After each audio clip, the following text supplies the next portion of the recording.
What's going on, good people of the internet? It is time for OnComicsGrounds.com's flagship podcast, Panel to Panel, where a bunch of folks shoot the breeze and talk about comic books and such.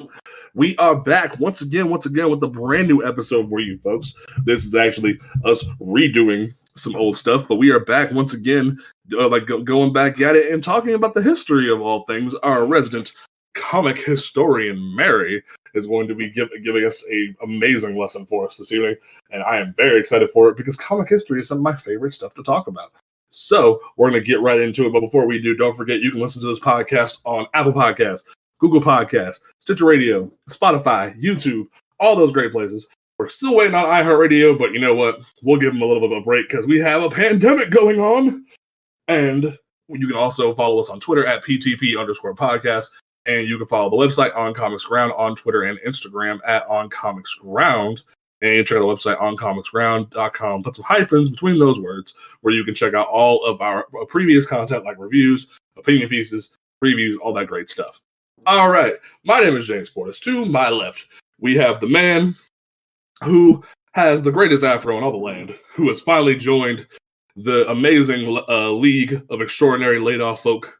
How are you doing today? I don't know about greatest in all the land. I look like light-skinned Fredrick Douglass right now. Well, shit. All right. That'd be a great cosplay to do. It would, because my hair always falls in that weird, like, bob that never goes past my ears when it's all fucking dry and shit. So it might be something to look into. Shit. See now at least you can live in a world where, like, especially after the Disney sing-along, that, like, you can live in a world where Corbin Blue's hair is short, so no one can compare y'all no more. Oh, God. I'm so done with that in my life. Because, like, his hair was so short on the friggin' sing-along, I was like, what happened to you? Your hair used to be luscious. But anyway, to my right, we have the amazing, kick-ass lesbian herself, who is, also the greatest person to handle a bottle of whiskey you'll ever meet. Mary, how are you doing this evening?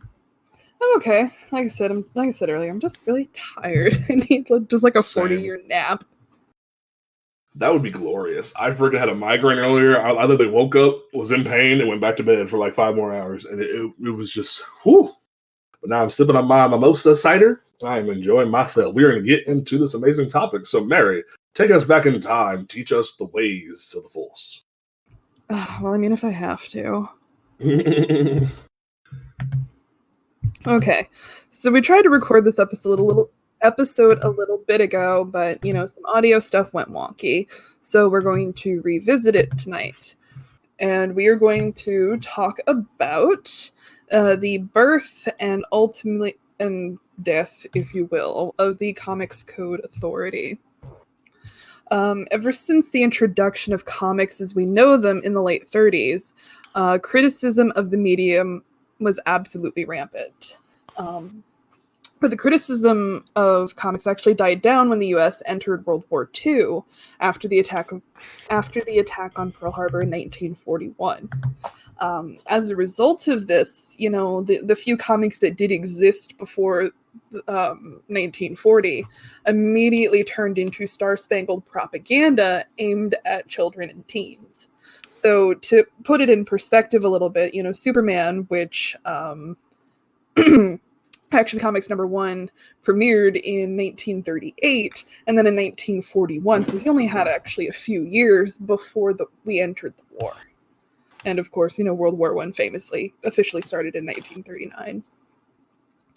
But they quickly became propaganda, and they preached the dangers of Italian fascism, Nazism, and Japanese imperialism while promoting the quote-unquote American exceptionalism and a wholly ironic sense of American egalitarianism. Buy those war bonds!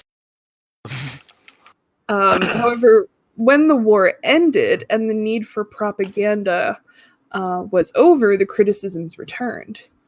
The criticism eventually gave rise to persecution and would lead to censorship that lasted for decades. First, let's jump in with a little bit of history.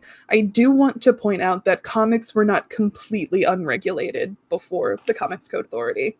The Association of Comics Magazine Publishers was an American industry trade group that was formed in 1947 to regulate the content of comic books in the face of public criticism during the time. And it had its own, vague, I'm using air quotes here, publisher code that served as a template for the Comics Code. So from, let's be generous here and say 37 to 46, there really was nothing. And that's why if you read Golden Age comic books from the 40s, they're pretty out there, but it's not like the CCA was the only form of censorship and regulation that they had.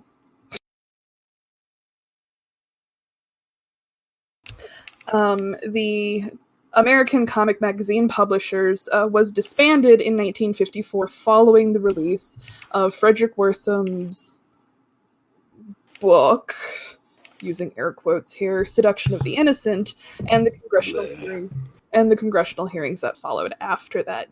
Yes, the whole thing went before Congress. The Comics Code Authority was officially implemented in September of 1954 by the Comics Magazine Association of America. And I feel that it's necessary to point out that even with the honestly, like the small moral panic that Seduction of the Innocent caused,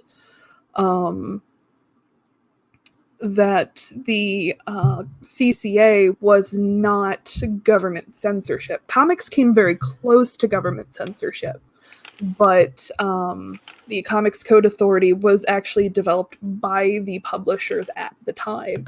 So to avoid that, because Congress was ready to step in.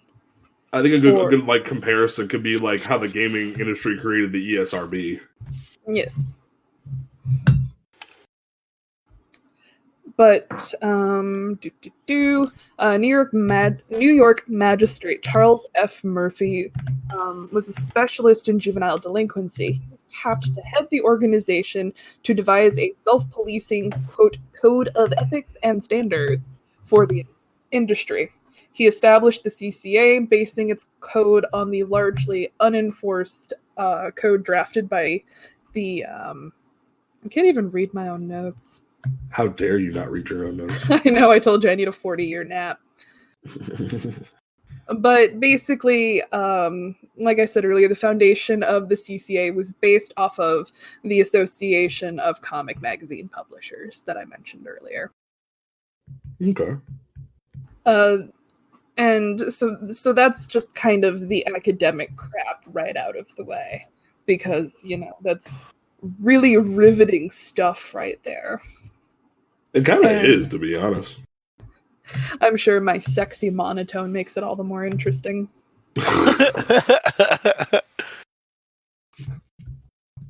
My allergies are also acting up, so... Same, bro.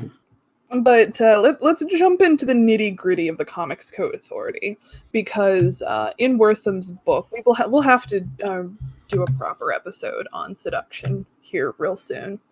But... Seduction talked about just the overall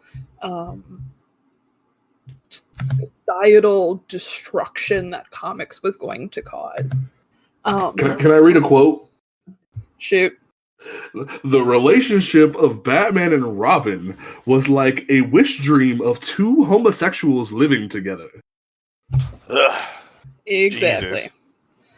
Now, because Seduction of the Innocent is actually more than just comic books, but when talking about the CCA, you really don't need to look at anything outside of the comic books.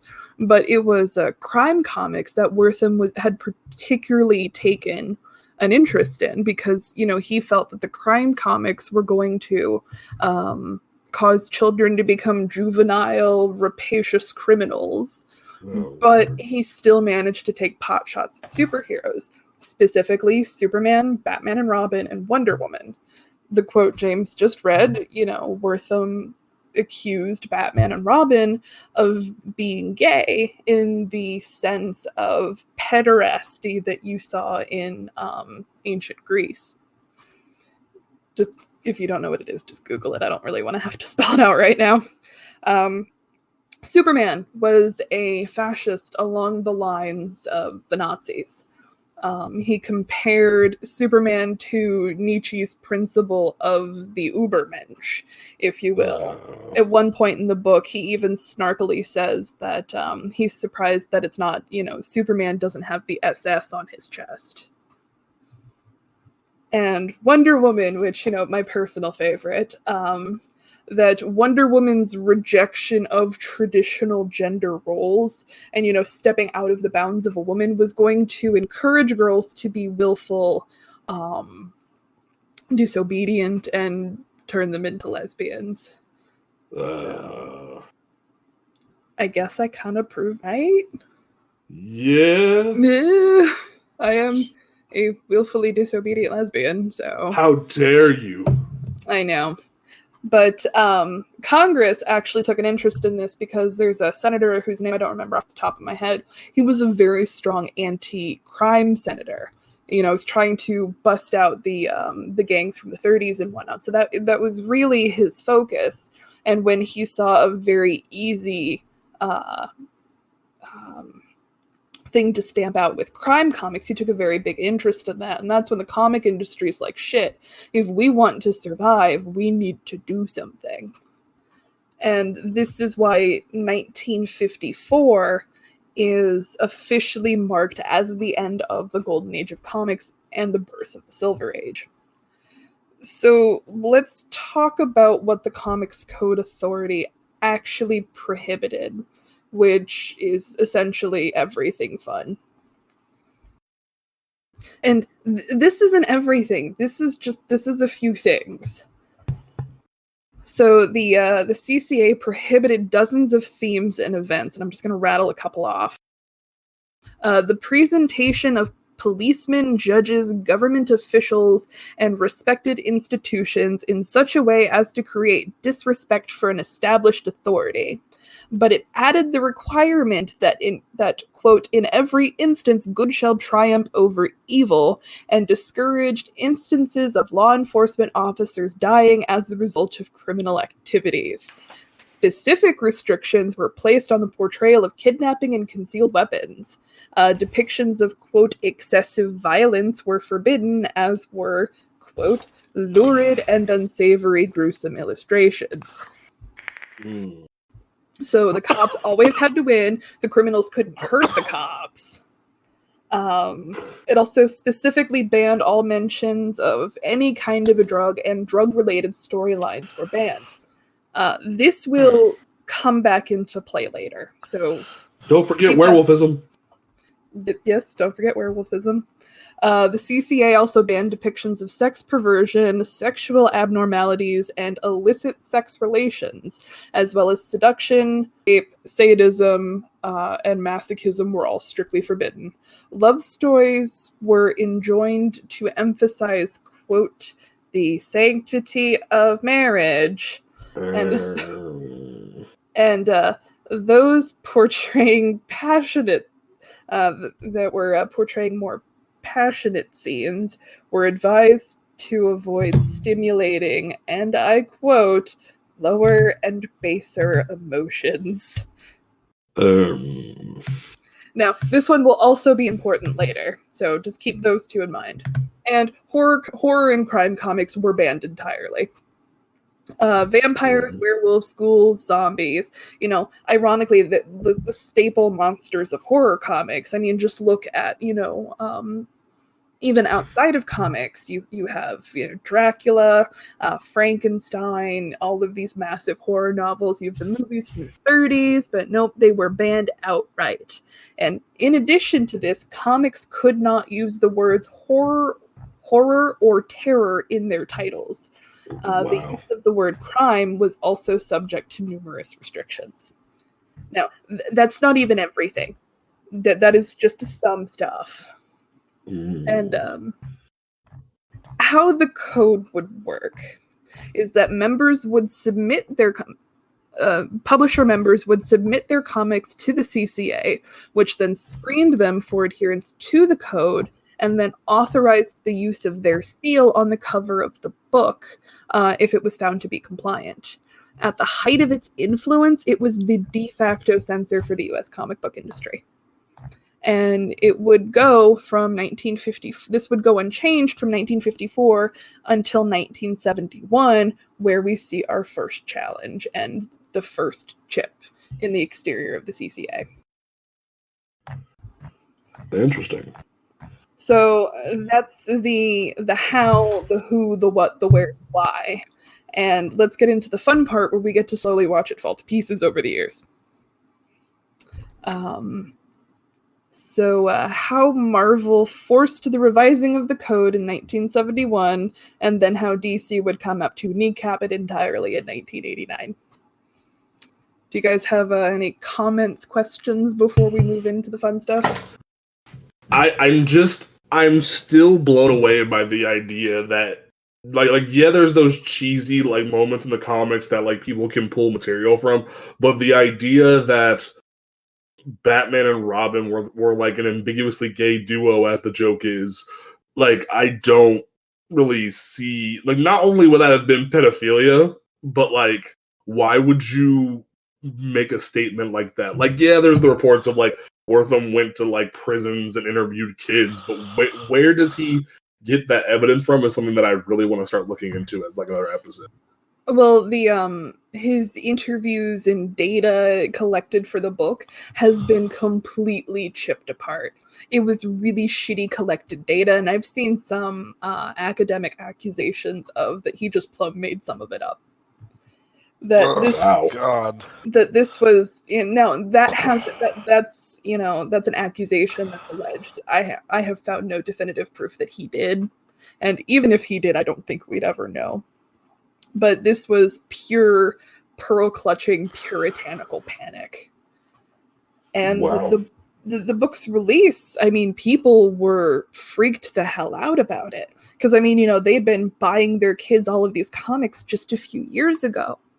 And then all of a sudden it's crime, death, rape, immorality and impurity. Yeah.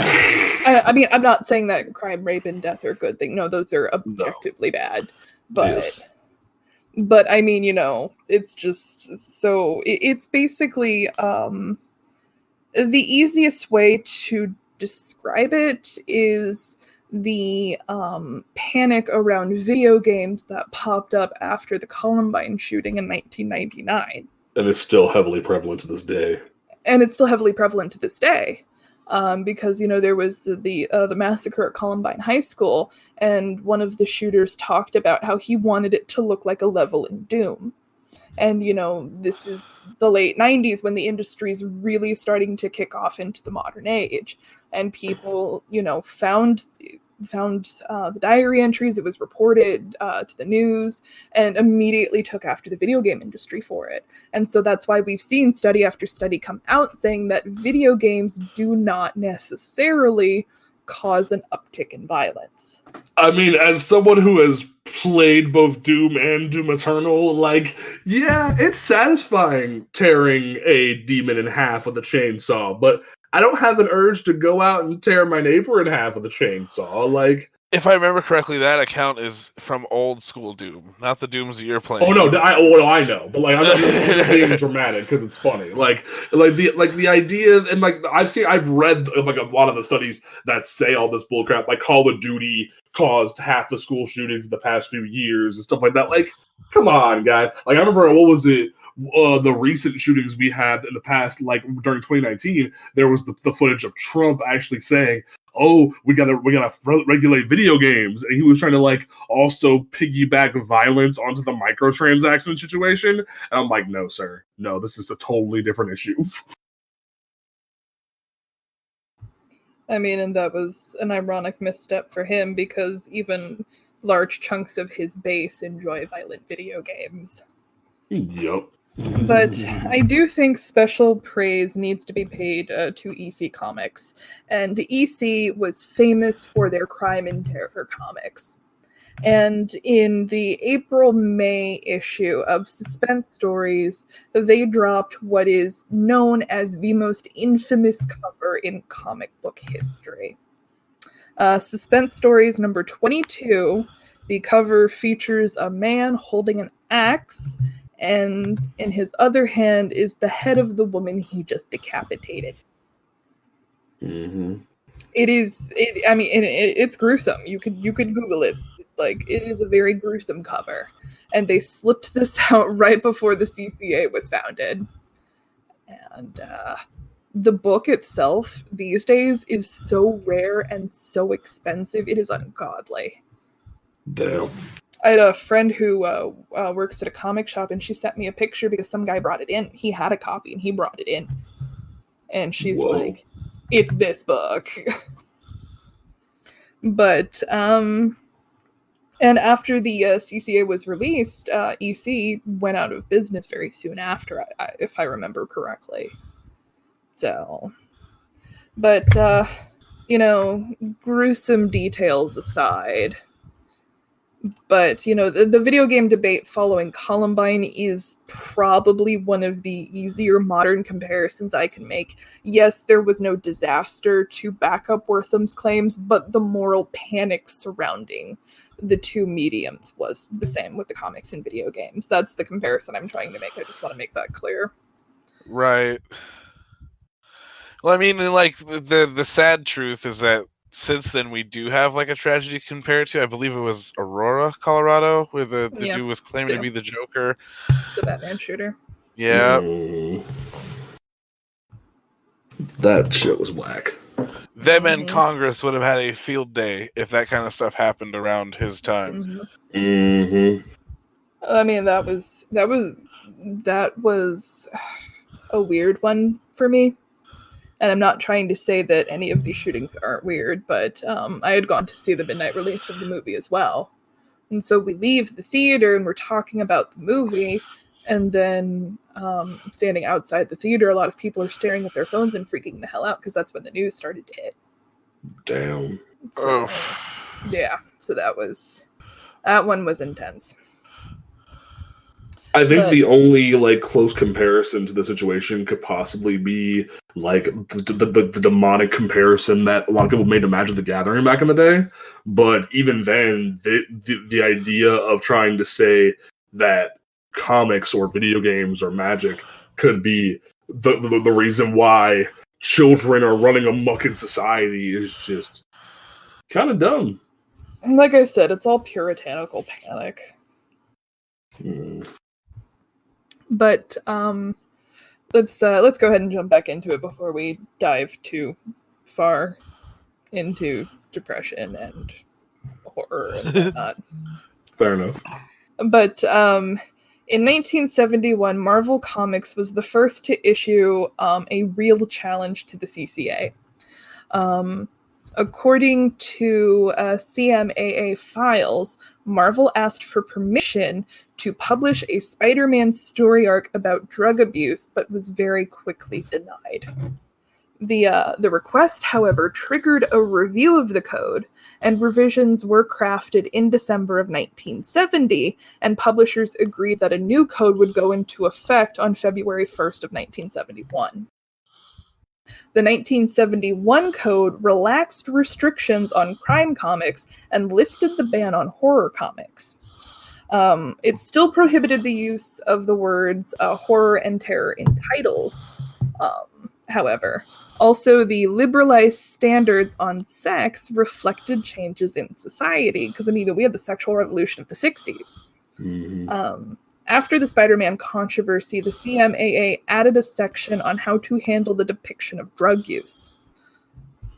And so here are some bits of the 1971 code.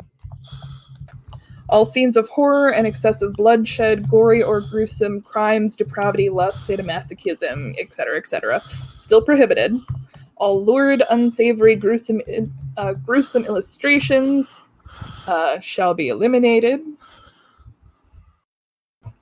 The inclusion of stories dealing with evil shall be used or shall be published only where the intent is to illustrate a moral issue, and in no case shall evil prevail or be presented alluringly, nor so as to injure the sensibilities of the reader.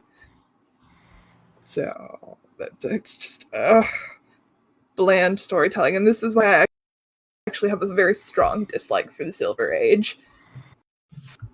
Fair enough. The scenes dealing with or instruments associated with The Walking Dead torture shall not be used. Vampires, ghouls, and werewolves shall be permitted to be used when handled in classic traditions such as Frankenstein, Dracula, and other high-caliber literary works. Edgar Allan Poe, Conan Doyle, other respected authors whose works are read in schools around the world. Narcotics or drug addiction shall not be presented except as a vicious habit. Narcotics or drug addiction or the illicit traffic in addiction-producing narcotics shall be shown or depicted if the presentation A tends in any manner to encourage, stimulate, or justify the use of these substances, stresses visually or by text or dialogue their temporary attractive effects, or C, suggests that narcotics or drug habit can be quickly or easily. I mean, it goes on from there. Emphasize the profits of narcotics or drug traffic, involves kids who were selling or using drugs. So pretty much everything except drugs are bad could be shown. Drugs are bad, okay? I mean, there were 7 clauses to an allergy-ridden monotone, and I really just don't feel like rattling it off, because I'm pretty sure at least 2 people listening to this are already asleep. Nah. But a special meeting of the CMAA was called on that date to chastise Marvel. Charles Goodman, representing the company, promised that after the publication of the Spider-Man issues, they were cover dated from May through July of 1971, the company would not publish any comics without obtaining the seal of approval. Because if I remember correctly, after they were told no, I'm pretty sure Stan Lee just went ahead and published them anyway, just without the seal on it. Because Spider-Man is breaking up a drug ring, I think. Oh.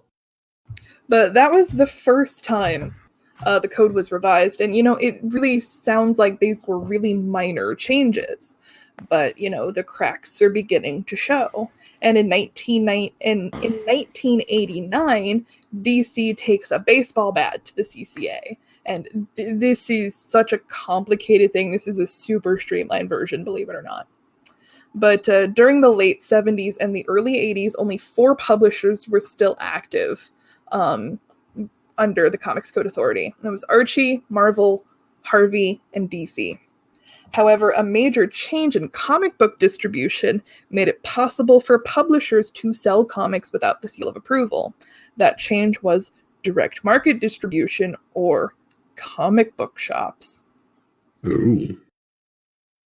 How comics used to work was that wholesalers would deliver comics to retailers along with other magazines to things like newsstands. Because, you could go to the drugstore and pick up comic books, the little spinner racks. These wholesalers served as the enforcement arm of the CCA by agreeing to handle only those comics with the seal. With direct market distribution, distributors who specialized in comic book solicit orders and distribute directly to retail outlets. I feel like that sentence doesn't make sense. What happened in my notes? But basically, specialized institutions. Distributors and retailers willing to handle comics without the seal opened the door for publishers who sought to bypass the CCA and its censors. This freed them from code restraints, and new publishers began to become experimental with their material, including adult-oriented comics, to expand the audience. So was this sort of like the turning point as to where more specialty shops were coming about? Mm-hmm. The 80s was really the time that we saw the prevalence of comic book stores pop up. Because, I don't doubt that there were a handful of stores in the 70s that dealt with a lot of comics, but this is where we first really started to see the specialty shops. The early 80s actually saw a rise in, quote, independent publishers and led to a push in 1982 for another revision. A draft written by a consultant was hired by the CMAA, but was rejected. Archie and Marvel actually favored retaining the 1971 code. Harvey wanted a new code, but warned against any quote-unquote meaningless liberalization, and I have no idea what the fuck that means. Travis, are you okay? Yeah. Allergies? I'm just trying to... Yeah, my allergies are kicking my ass, so I'm trying to mess with my mic volume and it's working out. See, okay. I'm just kind of like, damn it, I knew I was going to put somebody to sleep. That's what it sounded like. Did Travis fall asleep? No, I'm awake. I'm right here. I know not to lay down with you guys in my ears. Damn, okay. Yeah, I'm sorry, man. I'm trying. This fucking mic is not working out for me right now. You good? I'm just glad you're not dead. No, dude, I'm so alive. No problem. I'm stuffed up to high heaven, so I'm right there with you. I just finally got rid of my sinus issues. I'm starting to not be able to breathe again. So I understand. The super fucked up thing is that it snowed yesterday. Oh, bro, it snowed here 2 days ago. I was like, what the fuck? And then it all melted today, and everything's like, ooh, let's just bloom again. So my allergies ramped up. Oh, that's fun. Yeah. But Archie and Marvel favored retaining the code from 1971. Harvey Comics wanted a new code entirely, but warned against, quote, meaningless liberalization. I have no idea what the fuck that means. Unless this is some Reaganite communist shit. Oh. However, DC wasn't having it. They argued that the 1971 code was, quote, an embarrassment and a hindrance to the creative talent of artists and writers. As a result, the CMAA drafted a 2-part document that actually met DC's demands for broad guidelines. The, quote, principles of the Comics Code Authority, end quote, contained general statements about violence, language, and other areas of concern. And the second part, the, quote, editorial guidelines, listed specific rules for each of the content areas. The CMAA actually forbid the release of this internal document to the public. So essentially the code went from do not do these specific things to, maybe don't do this stuff if you don't want to, I guess. So that's kind of what...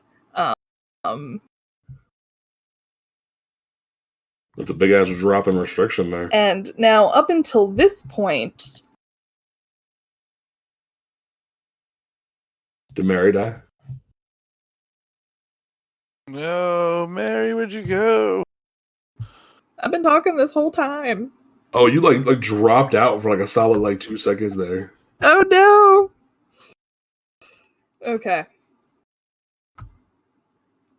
But yeah, like no, that sounds like they just like took all the restriction away after putting it all in there. Okay, so you got the part where the code went from like don't do this shit to I Yeah. mean maybe don't do this stuff if you don't want Yeah. to. We got that part. It's just everything afterwards we just didn't get.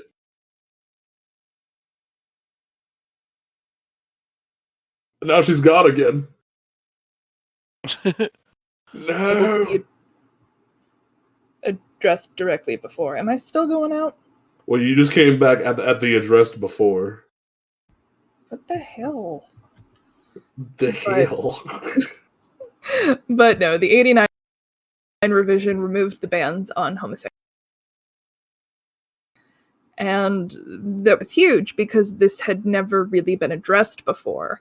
You had some books like Watchmen that, you know, alluded to it as best and as murdery as they could. Thank you, Alan Moore. Yep. And, you know, there was a lot of subtext. And even before the revision in 89, DC was pushing the envelope very heavily. They actually had multiple gay characters that they're like, you know, doing everything but, you know, dropping banners and glitter. Because, you know, famously you had Extraño, which is largely considered to be the first gay, like, openly closeted gay character, if that makes any sense. He was very flamboyant in a way that North Star was not, if that makes any sense at all. And Maggie Sawyer at this time had also been introduced into the Superman comics. And they really make no attempt to cover up that she is the gay. That she is the gay. She has the gay. She has the gay. But so, I mean, DC had been pushing the gay envelope, you know, throughout a decent chunk of the 80s. And on Seduction, we actually did an entire episode about Extraño. And it is interesting that in the comic, DC cannot address his sexuality. It is very flamboyant. He talks like a drag queen from the 80s. But in the letters, in the back of the comics, they are very, very upfront about it. Mm. I mean, they talk specifically about him being gay. Like, he is gay. Gay, gay, gay, gay, gay. Like... So it's just, you know, researching Extraño for that episode and then reading these letters, they are great. I mean, I don't know. It's just you have, you know, largely gay men because Extraño was a gay man. A lot of them are excited. You know, some of them are angry at his presentation. And there's one issue that has like this great pearl-clutching Catholic guy who's throwing a fit about it. Think of the children. Yeah, that's pretty much what his entire letter is think of the children. But after the 89 revision, in the 90s, DC just dumped all of the gay in their comic books. Because, I mean, you know, you had The Flash with Pied Piper, then you had, oh my god, what's his name? Kyle Rayner's young boy sidekick. I don't know. I'm not Green Lantern enough to know about that one. But I do not remember the character's name off the top of my head, but he's a teenage boy who's friends with Kyle Rayner. Actually gets viciously beaten for being gay. In Ostrander's Suicide Squad, their mechanic is gay. Like, yep. I'm reading that. Constantine ends up coming out. So the 90s was just a very gay period for DC. And not only, you know, all gayness aside, they got to introduce much heavier storylines, like, you know, the infamous death of Superman, which is very, very intense. I'm still trying to figure out how they got away with Crisis. Yeah. But after the 89 revision, the CCA, as it had been, was pretty much dead. Marvel kicked it in the shin in about 2001 when they left the CCA in favor of their own in-house rating system. Fair. Now, here's the interesting thing. DC stuck with the code until 2011. Oh, shit. But, the code after the 89 revision was almost nothing, like it had been. But they left the CCA in favor of their own in-house rating in 2011, and Archie actually followed very soon after. And Harvey Comics went defunct in 1994. So their opinion really didn't matter. It doesn't matter what you want. But if you look at a modern comic book, you see the rating, T plus, whatever. That's the in-house rating system that replaced the comics code. And those ratings all by themselves are a whole other thing that I have bitched about in the past. But in 2011, the CCA was officially declared dead. Today, publishers regulate the content of their own comics. The intellectual property rights to the infamous seal of approval was required by the Comic Book Legal Defense Fund. And they are fun. They are necessary. They are a non-profit organization that fights to protect the First Amendment rights of comic creators, publishers, and retailers, covering legal expenses. So, if somebody tries to take a lawsuit against a comic book writer for saying something, the CBLDF will step in and say, fuck you. They are essentially the ACLU for comic books. They are amazing. Oh, no, they're great, and I love them, and they are perfect. Mostly perfect. But, and that is the tumultuous, monotone, and stuffed up history of the Comics Code Authority. Travis, what are your thoughts on all this? Oh my god. I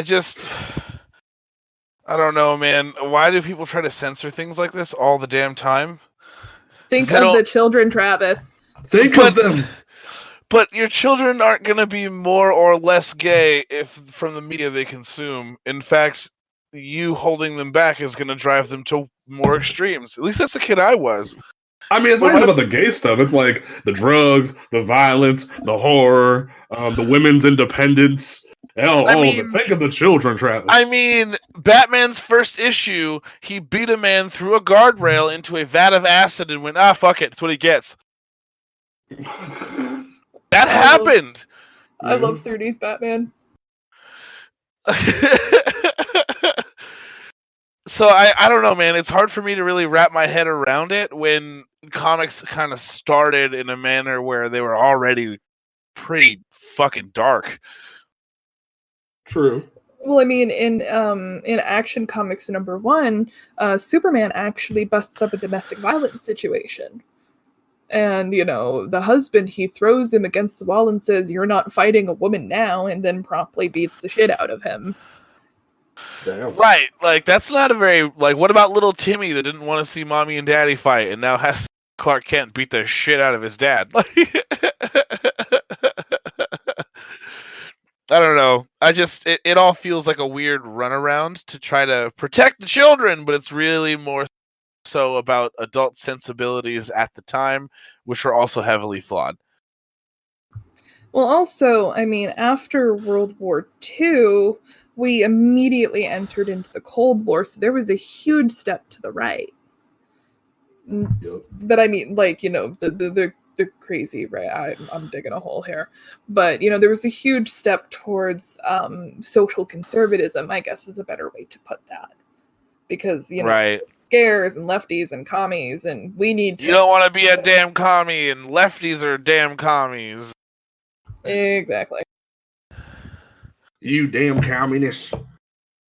Which is it's pretty wild to me because I've seen and heard little tidbits where blue jeans in Russia were a sign of rebellion over there. You know what I mean? And it's we're not that cool, guys. Yeah. That's definitely true. Yeah, I don't know, man. We do some things right, but I just can't think of what they are.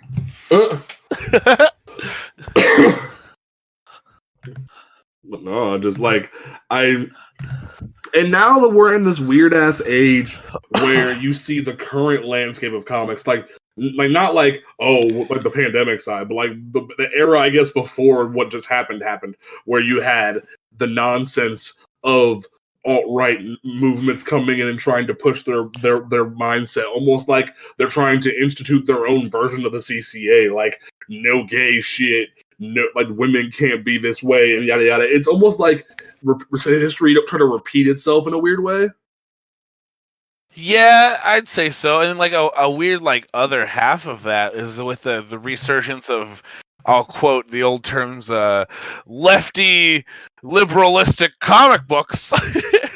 you get things like Nick Spencer's Captain America, for example, where he's trying to be really left leaning, but it comes off real preachy, and sales actually suffer. You know what I mean? And they don't suffer for any of the reasons that this comic book commission thought they may have suffered. They suffered because the people who won't like follow that lifestyle just complain too damn much. Yeah. Oh, Sam Wilson. Right, like why can't I have a cheesy black guy fighting like police brutality, but I can have a cheesy cigar smoking white guy with a crazy light machine gun mowing down a whole cop station, and this movie's patriotic and awesome. I wish that book was so much better than I thought it was when I first read it. Same. It's also how I felt about Fred Van Lint's post Shadowland, Power Man, and Iron Fist.